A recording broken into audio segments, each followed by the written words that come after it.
أعوذ بالله من الشيطان الرجيم. بسم الله الرحمن الرحيم. الحمد لله الذي أنزل على عبده الكتاب ولم يجعل له عوجا قيما لينذر بأسا شديدا من لدنه ويبشر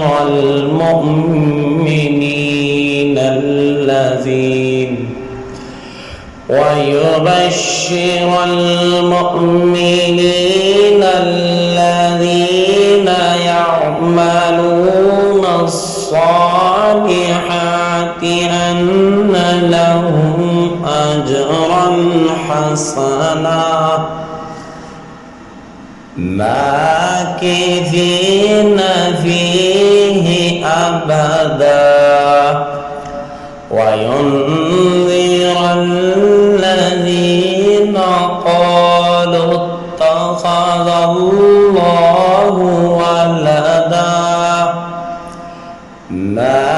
لهم به من علم ولا لآبائهم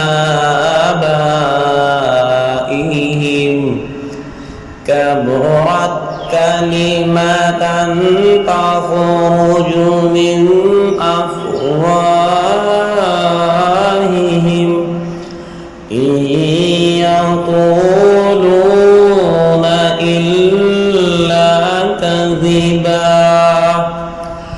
فلعلك باخع نفسك على آثارهم إن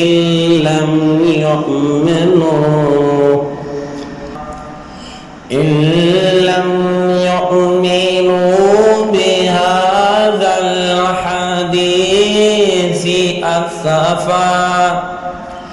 إنا جعلنا ما على الأرض زينة لها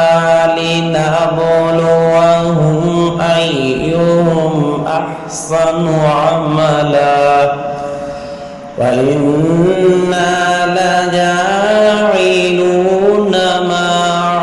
عليها صعيدا جرزا أم حسبت أن أصحاب الكهف والرقيم كانوا من آياتنا عجبا إذ أوى الفتية إلى الكهف فقالوا ربنا آتنا من لدنك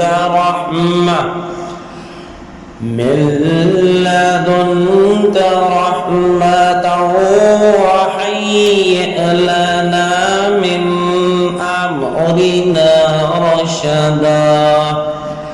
فضربنا على آذانهم في الكهف سنين عددا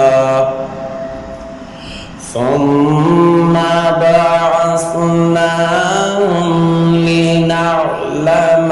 أي الحزبين أحصى لما لبثوا أمدا صدق الله العظيم.